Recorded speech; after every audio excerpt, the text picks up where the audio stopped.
Baik, terima kasih Ustadz Diki Anwar sudah menghantarkan acara pada malam yang kesekian dari kegiatan komunitas Darul Hijroh eh, yang disponsori oleh Bank Bank Infak Darul Hijroh. Eh, Pertama kita bersyukur kepada Allah Subhanahu Wa Taala di mana pada kesempatan ini kita diberi dua kesempatan sekaligus, dua nikmat sekaligus, yaitu nikmat kesehatan dan nikmat iman yang kalau tidak ada salah satunya maka mungkin kita tidak ada di sini. Kemudian salawat dan salam kita junjungkan kepada Nabi kita, Nabi Muhammad Sallallahu Alaihi Wasallam, alladzi hamalan nas minazulumati ilan nur. Kemudian kami dikasih materi terkait dengan ekonomi Islam. Jadi mohon izin kepada para ustadz, ada khususan Ustadz Diki Anwar, Ustadz Ulil Amri, ini orang-orang hebat semua. Ada Ustadz Dedi, Masya Allah. kemudian semuanya ada Ustazah Pipin, Ustazah Yurdah, dan semua anggota komunitas yang tidak bisa kami sebutkan satu persatu. Sesuai dengan yang ada di tema bahwa materi yang akan kami sampaikan adalah terkait dengan ekonomi Islam dan bisnis. Kami lebih fokus kepada ekonomi Islamnya karena ini sepertinya akan berseri, jadi kami buat bagian 1, mungkin nanti ada bagian 2, 3, dan seterusnya. Ekonomi Islam, kita memahami kata ekonomi dan Islam itu adalah dua kata, yaitu ekonomi sendiri, kemudian Islam tersendiri. Nah, ketika dia dijadikan satu, kita memaknainya satu kesatuan, yaitu ekonomi Islam. Maka kata ekonomi yang kita pahami dari berbagai definisinya, mungkin kita tidak akan bahas itu secara teknis tentang apa itu ilmu ekonomi, karena secara keseluruhan kita udah tahu semua apa itu ekonomi. Tapi yang terkait dengan Islam, ada yang mengatakan ekonomi syariah, ada yang mengatakan ekonomi Islam. Nah, di sini perlu kita tegaskan bahwa Islam itu adalah warna sebenarnya dari kata ekonomi itu. Jadi yang mensifati kata ekonomi itu adalah Islam. Maka ketika ekonomi kita sifati dengan kata Islam, maka artinya ekonominya adalah ekonomi yang 100% Islam nilai-nilai dasarnya. Begitu juga dengan ekonomi syariah, tapi ada kontroversi dan kalau kami pribadi lebih cenderung bahwa ekonomi itu ekonomi Islam. Karena Islam itu mengandung 3 dimensi, di situ ada akidah, di situ ada akhlak, kemudian ada syariah. Jadi kalau ekonomi itu hanya dilihat dari sisi pandang atau dari perspektif syariah saja, maka dia hanya akan bicara boleh tidak. Ekonomi itu hanya akan berbicara halal haram saja kalau dilihat dari perspektif Islam. Kalau kita manai hanya ekonomi syariah. Tapi ya itu debatable ya.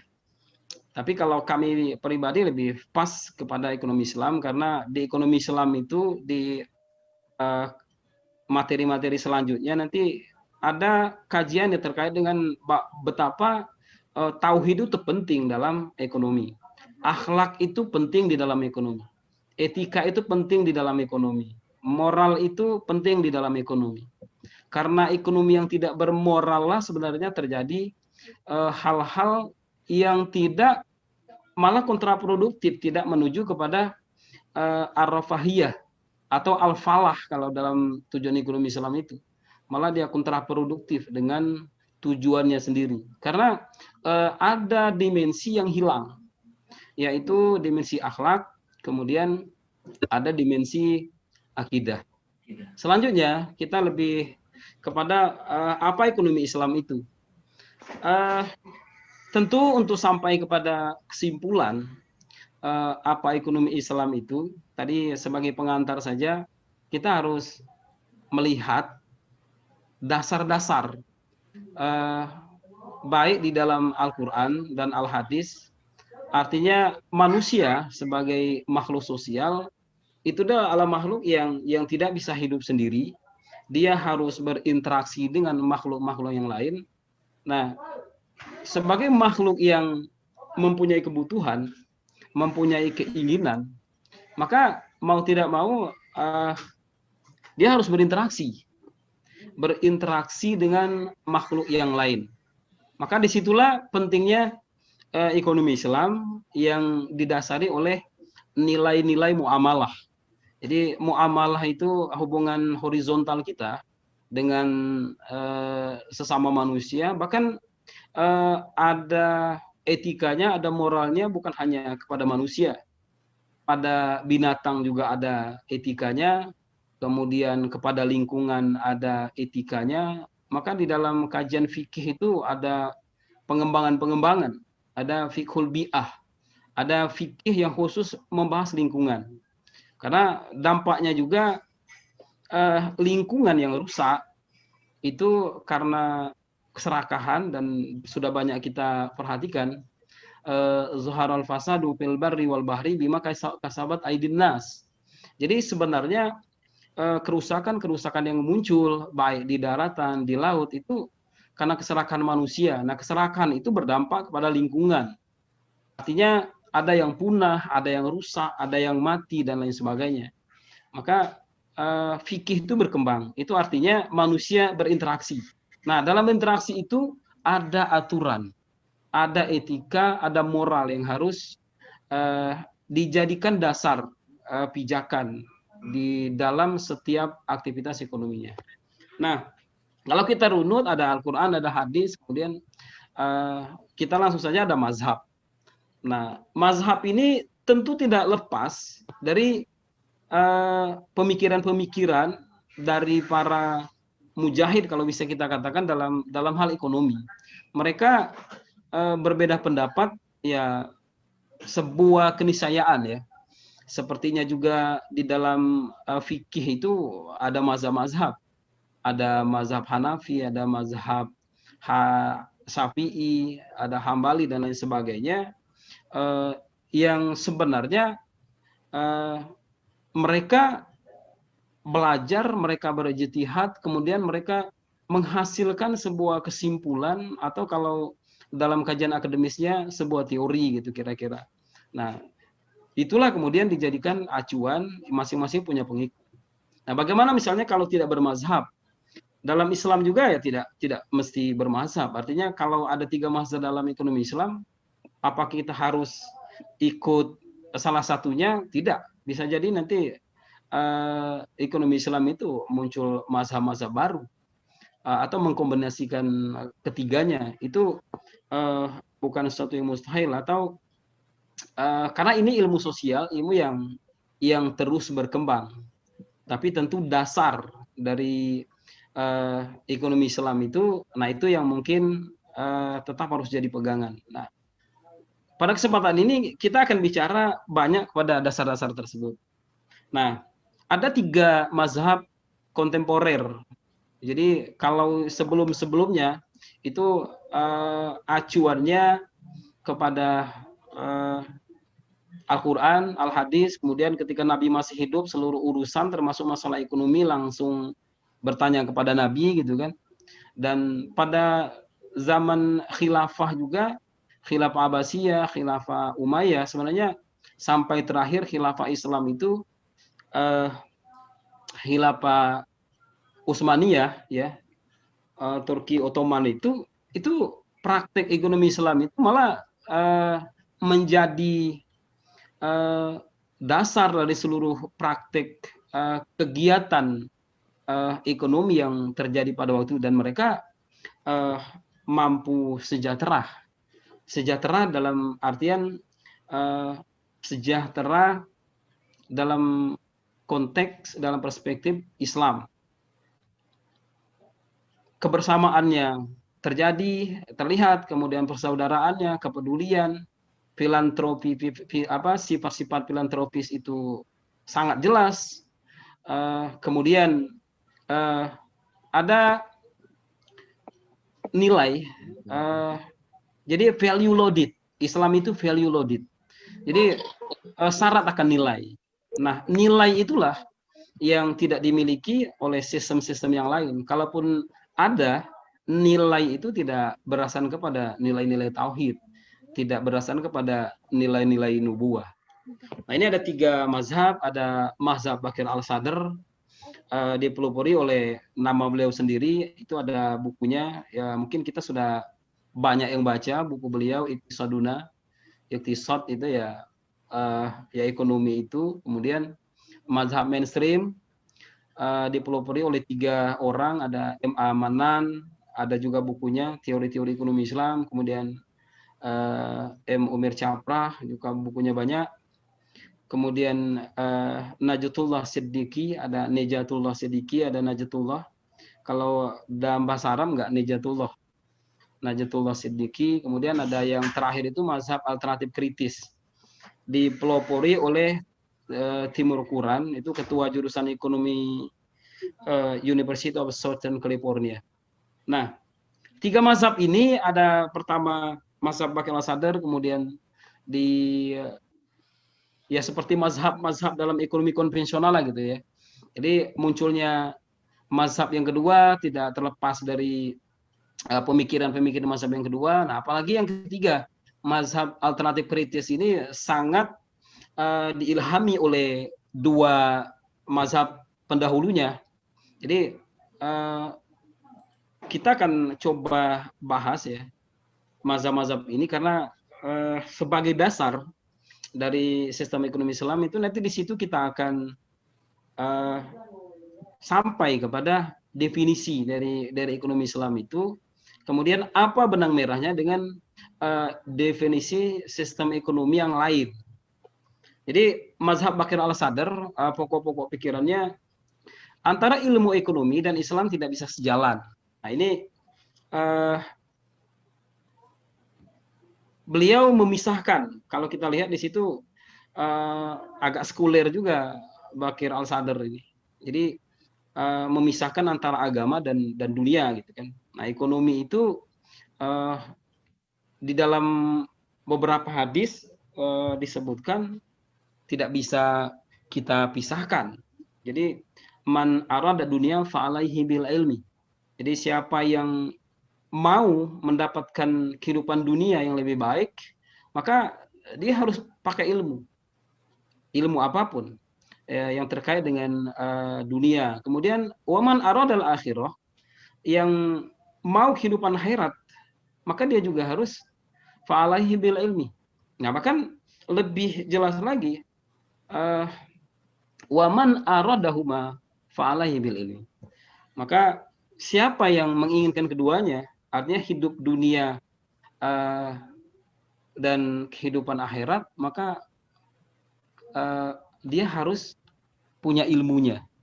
Nah, tentu dari berbagai pilihan, ada bahagia di dunia, sengsara di akhirat, itu bukan pilihan. Atau di dunia bahagia tapi masuk neraka, atau misalnya kebalikannya, susah di dunia nggak apa-apa gitu kan. Ad-dunya sijinul mukminin, ada yang mengatakan itu hadis dhaif. Nanti kita konfirmasi ke Ustadz Ulil dan Ustadz Didi Ilyas. Jadi dunia itu adalah nerakanya atau penjaranya orang-orang Islam. Nah, itu kalau seperti itu, maka kita akan membenarkan kita susah-susah di dunia itu tidak apa-apa akhirnya kan. Nah, di dunia masuk surga misalnya, itu kebalikannya. Atau susah dua-duanya, susah dunia di yaumul akhir nanti juga masuk ke neraka jahanam. Nah, pilihan yang ideal itu adalah bahagia dunia dan akhirat. Nah, dalam konsep Islam, ekonomi Islam, bahagia dunia akhirat itu kan adalah tujuan. Kesejahteraan dalam konsep Islam itu adalah bahagia dunia akhirat, bukan hanya salah satunya. Nah, kalau ingin dua-duanya, maka ilmunya harus ada. Maka ini uh, sepertinya agak sekuler kalau ilmu ekonomi dan Islam itu tidak bisa sejalan. Itu kemudian yang kedua, menolak paradigma sumber daya alam terbatas. Nah ini uh, sebenarnya kekayaan Allah itu tidak terbatas. Jadi kalau ada yang sampai bilang tambang minyak misalnya di Timur Tengah itu akan habis, sehingga karena dia akan habis orang berpikir untuk berlomba-lomba untuk menyimpan, untuk mengambil. Akhirnya ujung-ujungnya serakah.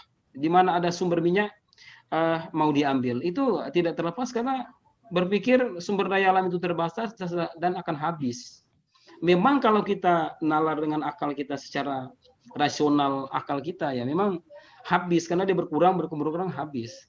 Tapi dalam Maha Rahman Rahimnya Allah itu kan di Korea itu malah ditemukan tambang minyak baru gitu kan, ditemukan di Brunei Darussalam juga ditemukan sumur-sumur minyak baru yang dalam hitungan kita secara ekonomis itu akan habis.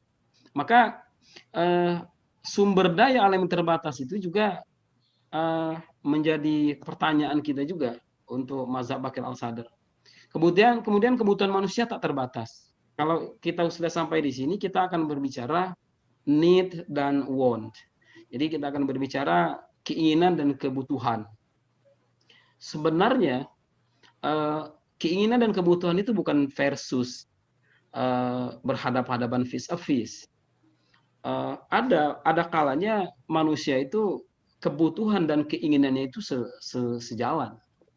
Jadi kebutuhan ya kita tahu dari SD kita belajar ada kebutuhan primer, sekunder, tersier dan segala macam. Kalau dalam konsep ekonomi Islam itu ada kebutuhan al-daruriyah, al-hajiyah dan at-tahsiniyah itu sama sebenarnya, substansinya sama, menunjukkan kebutuhan itu ada tingkat-tingkatnya. Nah, kalau kebutuhan manusia terbatas, iya, karena perut itu butuhnya ketika dia makan kenyang sudah, ketika dia kenyang sudah, itulah yang membatasi. Kenyangnya itulah yang membatasi. Kalau sudah lebih dari apa yang dibutuhkan, maka itu bukan lagi kebutuhan, itu sudah nafsu serakah, nafsu lawamah. Nah, itu tidak ada tempat di dalam konsep ekonomi Islam. Nah, terkait dengan kebutuhan dan keinginan bisa selaras, ya bisa saja. Kalau kita lapar, kita butuh makan seperti itu. Kemudian lapar kita itu kan sama-sama lapar, tapi keinginan kita lauknya mau apa, ada yang mau pindang patin, ada yang mau pindang tulang, ada yang mau nasi padang dan segala macam. Nah itu keinginannya, kebutuhannya satu, makan dan lain sebagainya. Kemudian ya permasalahan ekonomi muncul karena ketidakadilan dalam distribusi. Nah ini masalah, ketidakadilan ini bisa diciptakan, bisa karena kebijakan. Jadi dalam konsep negara, keadilan distributif itu menjadi sebuah keharusan. Keadilannya itu dalam konsep Islam bukan sama rata sama rasa. Sama rata sama rasa itu sosialis. Maka dalam mazhab sosialis itu kebutuhan rakyat itu ditanggung oleh negara, mereka tidak boleh berkreasi, nggak boleh. Jadi ada hilangnya inovasi, hilangnya kreasi dan lain sebagainya. Nah, kalau kita lihat dalam konsep ekonomi Islam, adil itu adalah, tolong nanti dikoreksi oleh Ustadz Ulil dan Ustadz Dedi kalau istilah-istilahnya kurang tepat. Jadi adil itu uwat syai'in fi mahallihi. Jadi meletakkan sesuatu pada tempatnya. Jadi tempatnya artinya sesuai kebutuhannya, sesuai dengan kapasitasnya. Itu adil dalam konsep Islam. Kemudian sosialisasi konversi term ekonomi Islam dengan term iktisad. Nah, ekonomi Islam dengan term iktisad itu ini mereka menjadi branding lah kira-kira dalam mazhab Bakir al-Sadr ini, bahwa ekonomi Islam itu ya iktisad gitu. Maka kita sering menyebut al-iktisad al-islami wa jari gitu kan. Kalau ada fakultas di UIN itu ada fakultas ekonomi dan bisnis Islam itu, jadi kulliyatul iktisad wa tijari. Nah, di dalam Al-Qur'an juga sebenarnya kan kalau mazhab ini mengatakan ilmu ekonomi itu tidak sesuai, tidak sejalan dengan Islam, dalam Al-Quran itu jelas, ini Al-Quran menyatakan. Ada ayat 9 atau 10 di surat As-Saff itu kan, ala adullukum ala tijaratin tunjikum min azabin alim.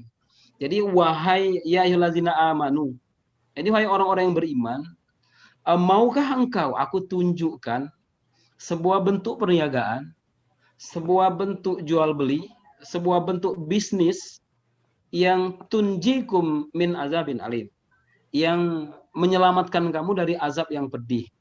Nah, itu artinya ada di dalam Al-Quran berbicara tentang ekonomi Islam.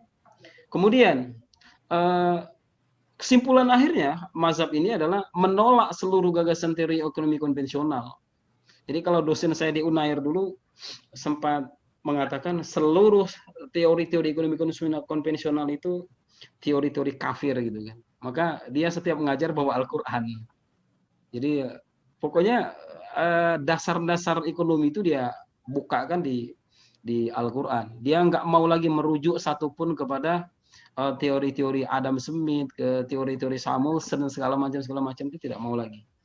Jadi dia membangun kira-kira theorizing Islamic economic sendiri gitu. Dia punya teori sendiri. Nah, itulah makanya beberapa dosen yang tidak familiar dengan beliau ya dibilang ya gila gitu kan. Ya tapi memang ya seperti itulah buah dari pemikiran-pemikiran yang berkembang. Oke, selanjutnya ada mazhab mainstream. SDA terbatas, kebutuhan manusia tak terbatas. Ya, yang tidak terbatas itu SDA dalam keyakinan kami tidak terbatas. Kalau terbatas mungkin umat manusia ini sudah punah. Air yang disediakan oleh Allah itu nggak habis-habis. Selalu ada. Dari zaman Adam sampai sekarang ada air. Kemudian yang di perut bumi, kemudian yang ada di laut, yang ada di lauta, yang ada di hutan dan lain sebagainya, ada terus, tidak pernah habis. Karena itu bagian dari nikmat Allah yang Allah peruntukkan untuk dimanfaatkan sebaik-baiknya oleh manusia. Jadi kalau dikatakan terbatas juga menurut hemat kami tidak pas. Nah, kalau kebutuhan manusia terbatas, ya terbatas, memang terbatas karena ada ukurannya kebutuhan itu. Jadi sebatas butuhnya, jadi setelah dia butuh sudah kebutuhannya terpenuhi selesai. Kalau keinginan, ya dalam konsep yang sudah sering kita pelajari, memang tidak terbatas, ingin itu, ingin ini. Jadi di zaman Nabi itu ada pingin Gunung Uhud 1 setelah dapat, pingin Gunung Uhud 2 dan selanjutnya. Nah kalau seperti itu keinginan, tapi harus dibatasi. Nah, membatasi itulah itu kan akan memberikan dampak positif bukan bagi dia sendiri tapi bagi orang lain. Bayangkan kalau dia tidak membatasi diri untuk keinginan-keinginannya, dan itu sering kita saksikan orang-orang yang sangat serakah dengan harta gitu kan, tanpa memikirkan ada etikanya, ada keadilan distributifnya dan lain sebagainya. Oke, selanjutnya mengkombinasikan teori ekonomi konvensional dan Islam. Ya, kalau mengkombinasikan, saya kira dan kita juga sepakat masih banyak warna konvensional, tapi konvensional yang seperti apa? Apakah konvensional itu pasti tidak sesuai dengan Islam atau tidak? Apa yang bisa kita ambil? Nah, ekonomi Islam itu nilainya. Kalau yang lain-lain masih banyak yang bisa kita ambil di sistem ekonomi yang katanya konvensional. Konvensional itu disamaratakan pokoknya selain Islam konvensional gitu kan. Jadi konvensi lah kira-kira. Jadi konvensi itu sebenarnya dalam konteks Islam itu kan ittifaq gitu kan, kesepakatan. Nah, kesepakatan mungkin karena dia sudah berjalan lama, kemudian dijalankan, diterapkan oleh masyarakat, maka dia menjadi konvensi. Dia menjadi sebuah keputusan bersama. Nah, begini sistemnya. Nah, saya kira nggak bisa kita harus vis-a-vis bahwa konvensional itu pasti bukan Islam. Islam itu pasti bertentangan dengan konvensional. Oke, selanjutnya ada mazhab yang ketiga.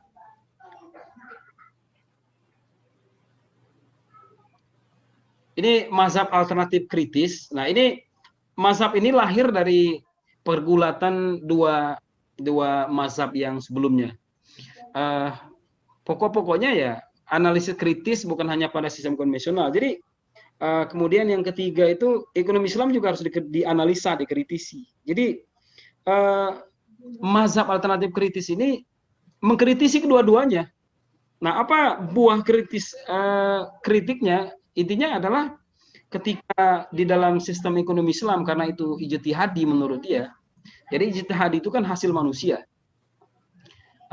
Bisa salah, bisa benar. Kalau kita tanya Ustadz Deiti, orang nafsirkan itu bisa salah, bisa benar. Ijtihadi apalagi, karena ijtihad itu dasarnya adalah ru'yah. Ru'yah itu pikiran manusia.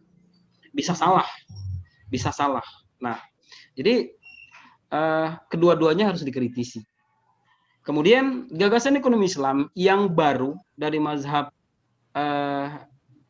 Bakir al-Sadr dipandang sudah ada di sistem konvensional. Itu kesimpulan beliau. Nah, pandangannya adalah mazhab mainstream itu jiplakan dari ilmu ekonomi neoklasik yang menghilangkan variabel riba diganti dengan zakat dan niat. Ya, ini kita sepakat. Karena salah satu prinsip dasar dalam sistem ekonomi Islam itu adalah tidak ada riba. Nggak akan ada ekonom muslim manapun kalau dasarnya adalah Al-Quran dan hadis akan setuju dengan riba. Jadi itu kesimpulannya bahwa sistem ekonomi itu ya sistem ekonomi Islam itu adalah sama seluruh praktik muamalah dalam kehidupan manusia, mau bisnis apapun, mau melaksanakan jual beli seperti apapun, silahkan. Karena pada dasarnya muamalah itu dalam kaidah usul fikih itu ya fil muamalah itu al aslu fil muamalah al ibaha. Jadi pada dasarnya muamalah itu mau apapun boleh. Dasarnya adalah al ibaha, boleh. Mau bisnis apa? Nah, tapi ada pengecualiannya. Illa ma dalat dalil ala tahrimihi. Kecuali kemudian ada dalil baik dari Al-Qur'an, misalnya dari hadis atau melalui ijtihad ulama, melalui kias, melalui apa yang melarangnya. Nah, yang melarangnya itu mungkin di situ ada doror, ada goror, ada maisir, ada menzolimi orang lain, menghisap, dan lain sebagainya. Itu dasar dari muamalah. Kebalikan dari ibadah. Kalau ibadah itu al-aslu fil ibadah tahrim. Jadi ibadah itu kan hubungan manusia dengan Allah. Itu tidak boleh asal-asal ibadah. Ibadah apapun yang hubungannya dengan Allah. Illa madalla dalil ala tahlilihi. Jadi ini boleh, ini boleh, ini boleh. Jadi kebalikan dari muamalah kalau ibadah itu. Jadi sholat misalnya nggak boleh kita berijtihad nambah-nambah sholat subuh gitu karena khusyuk gitu kan, pagi-pagi sholat subuh kita 3 rakaat misalnya, nggak boleh. Atau karena capek sholat maghrib, capek pulang kerja, kita kurangi sholat maghribnya jadi 2 rakaat misalnya, nggak boleh. Ya. Jadi itu, kemudian ini yang terakhir, jadi bangunan teori ekonomi Islam itu disandarkan kepada prinsip-prinsip. Ada prinsip tauhid, ada prinsip al-adl, al-adalah, keadilan, kemudian ma'ad, nanti kita coba jelaskan satu-satu. Kemudian ada khilafah. Nah, ini khilafah ini menjadi momok. Ternyata dalam Islam itu ada juga khilafah. Jadi kalau kita runut dari arti khilafah di dalam Al-Qur'an, kemudian definisi-definisi tafsir-tafsir, sebenarnya tidak ada yang perlu ditakuti dari kata khilafah. Ya, tapi karena itu dibawa oleh Islam, ya sebenarnya Islamnya yang ditakuti. Dan dengan nilai-nilai Islam itu termasuk dalam ekonomi. Kemudian terakhir nubuah. Nah, penjelasannya ini. Jadi prinsip-prinsip itu implikasinya adalah prinsip tauhid. Memandang bahwa kepemilikan manusia adalah nisbi, relatif, yang mutlak hanya pada Allah. Jadi kita semua menyadari bahwa apapun yang kita miliki itu tidak akan pernah kita miliki abadi. Fir'aun mencoba memiliki kerajaan dengan kekayaan yang luar biasa, dia merasa qulubuna gulf gitu kan. Jadi dia sudah merasa penuh. Jadi sehingga dia akhirnya mengaku Tuhan. Ya karena kekayaannya, merasa memiliki segalanya, ternyata nisbi, relatif.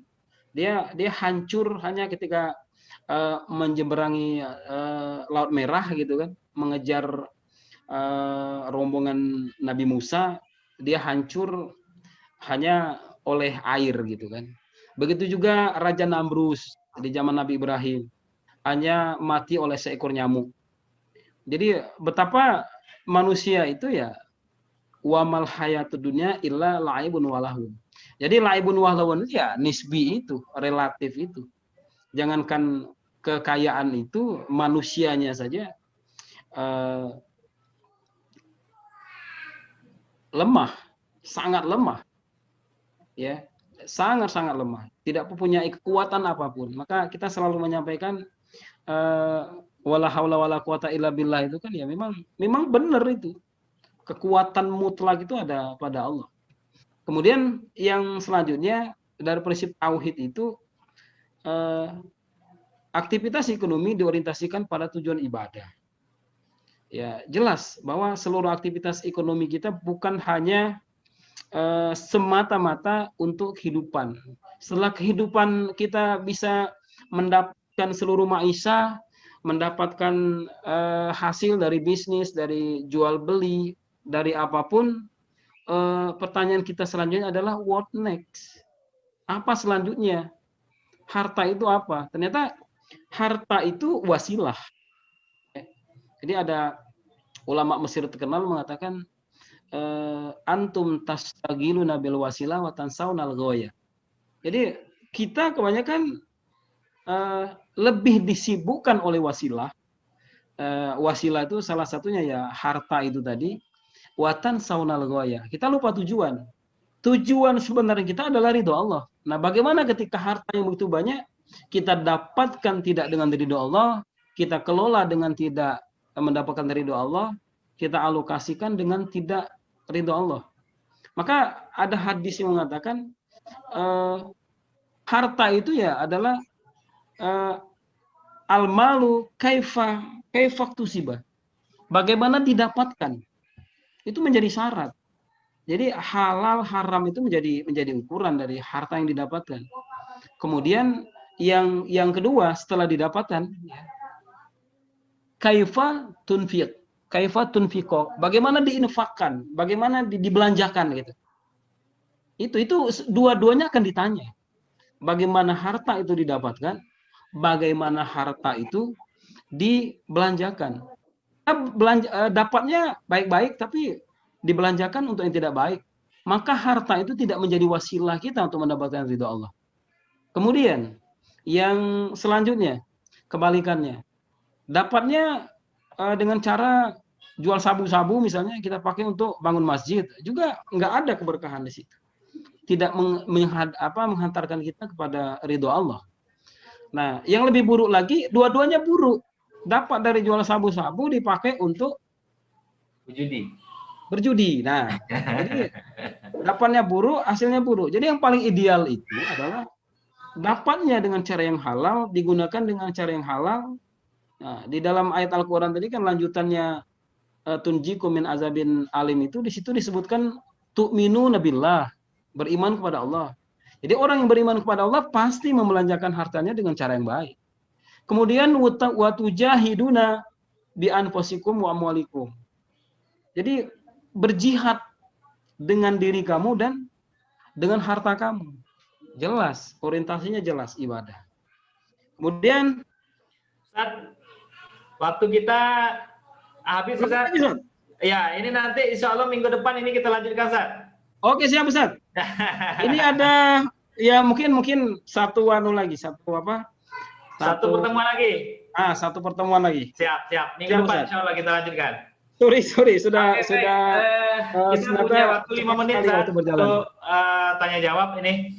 Luar biasa sekali ya. Alhamdulillah saya fokus sekali tadi mendengarnya. Ustadz Rinol memulai pembahasan kita dengan sangat luar biasa, dimulai dari hal-hal yang sangat penting kita pahami dalam ekonomi ya. Ternyata tidak hanya dalam ibadah kita punya mazhab seperti mazhab Syafi'i, mazhab Maliki ya, dan mazhab-mazhab yang lain. Di dalam ekonomi juga ada mazhabnya, ada mazhab mainstream, ada mazhab Bakir Asader, dan tadi juga ada mazhab alternatif kritis.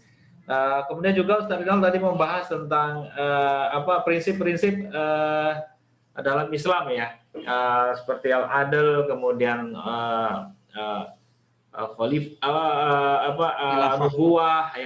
nubuah dan lain tadi. Nah, luar biasa sekali, ini pengetahuan yang sangat penting bagi kita semua. Nah, Bapak, Ibu-Ibu, kalau ada yang ingin ditanyakan, kami persilahkan ya kepada Bapak-Bapak semua. Bapak Ibu semua, mungkin langsung saja di unmute mic-nya dan langsung ajukan pertanyaan. Ya, silakan Bapak Ibu kalau ada pertanyaan. Oke.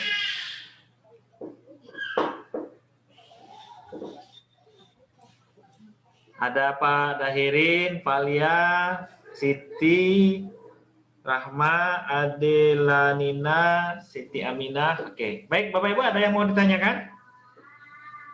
Saya ada yang mengganjal tadi sebenarnya, Ustaz. Betul, Ustaz. Mungkin begini, Ustaz.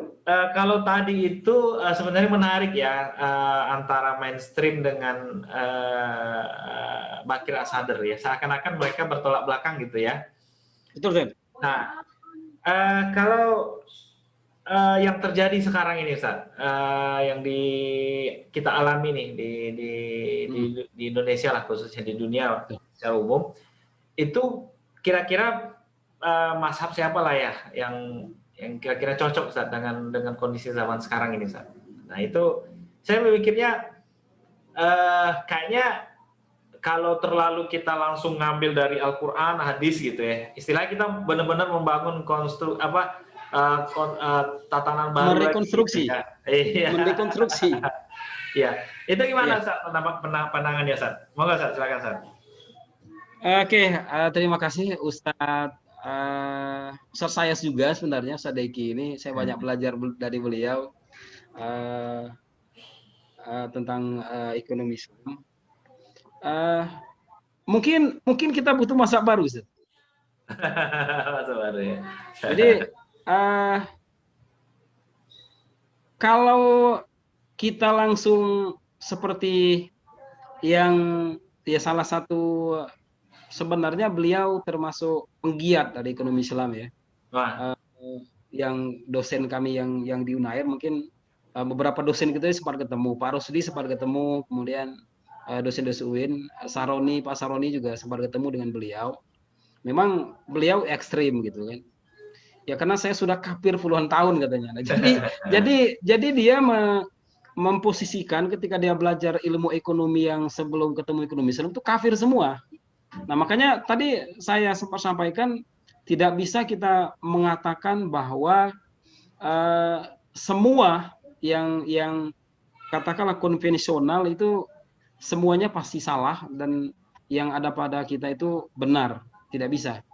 Banyak ada logika ekonomi itu berlaku universal. Artinya dia tidak melihat harus Islam, harus sosialisme atau kapitalisme atau apa gitu. Dan itu dasarnya kalau saya lihat adalah naluri manusia sebagai makhluk ekonomikus gitu kan, sebagai makhluk yang apa namanya, makhluk yang tidak bisa tidak kalau dia tidak berinteraksi, berkomunikasi yang mempunyai kebutuhan-kebutuhan dan keinginan-keinginan. Kita nggak bisa balik ke zaman batu, zaman barter gitu kan, karena nggak bisa ketemu.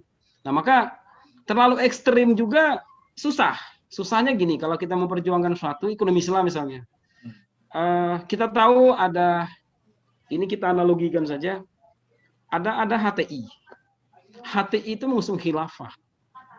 Nah, tapi khilafahnya itu pasang satu gitu, nggak pakai strategi, pokoknya khilafah. Nah, jadi di Indonesia itu susah berkembang dan terbukti susah berkembang. Nah, beda dengan PKS. Karena PKS sebagai kita nggak melihat dia sebagai partai gitu ya. Artinya ini sama-sama memperjuangkan khilafah sebenarnya. Tujuan akhirnya ya. Karena pemahaman mereka ya kalau yang masih salah memahami khilafah ya pasti teroris, pasti apa, teroris juga bukan orang Islam kok. Nah, jadi terlalu ekstrim. Jadi karena terlalu ekstrim, orang nolak. Jadi kita jalani dulu. Sambil kita berubah, kita ikuti dulu apa yang sudah ada aturan-aturan hukum positif yang ada di Indonesia. Nggak bisa kita pasang langsung frontal berbeda sama sekali. Maka menurut saya apa yang dikatakan oleh mazhab yang kritis tadi itu lebih tepat saya kira untuk di Indonesia. Artinya ya mengkombinasi lah, mengcombine lah gitu kan antara sistem konvensional dan Islam. Toh tidak semua yang ada di konvensional itu salah, ya. Kalau kita lihat dari naluri manusia sebagai makhluk ekonomikus, ada yang kebenaran itu universal. Jadi kebenaran universal itu tidak mesti munculnya dari harus Islam gitu kan. Tapi kalau dasar-dasar misalnya seperti riba, ya saya kira ya harga matilah gitu kan. Nah, tapi misalnya gini Ustaz, ada orang mengatakan konvensional itu kapitalisme. Orang menolak keras kapitalisme. Nah, di Islam itu ada nilai-nilai kapitalisme itu ada. Bahkan ada seorang pengusaha ekonom juga mengatakan kalau kapitalisme itu UKM nggak masalah katanya. Jadinya UKM yang jumlahnya jutaan itu mereka yang menguasai kue ekonomi di Indonesia itu nggak masalah kapitalisme UKM gitu kan. Jadi artinya tinggal bagaimana mendistribusikan saja, kemudian tidak monopoli. Kembali lah kira-kira gitu, Ustaz. Oke, baik Ustaz, luar biasa. Jadi saya sepakat sebenarnya Ustaz, memang kayak ini ya, kayak ini bapak-bapak, ibu-ibu semua, kita baru dapat informasi bagi yang aktif di sosmed, itu kan ada pendiri pasar muamalah yang ditangkap ya oleh pemerintah. Betul. Nah, ini isunya Zain Zaidi. Ya, Zain Zaidi ya. Nah, ini isunya kan tentang pasar yang dia mengklaim itu adalah pasar muamalah gitu ya. Nah, Bapak Ibu, transaksinya pakai dinar dan dirham. Ya, pasarnya yang pakai dinar dirham. Nah, ini saya mengambil salah satu pokok pikirannya Zain Zaidi itu mengatakan bank itu, dan ini juga disampaikan ya, dipromosikan di sosmed, bank itu adalah salah satu produk kapitalis juga katanya kan. Nah, sehingga dia betul. perlu pakai bank segala macam. Nah, termasuk bank syariah sekalipun. Nah, ini mungkin menarik Ustaz, kalau kita runut ke mazhab tadi, ini sepertinya mazhab Bakir Asadr gitu ya.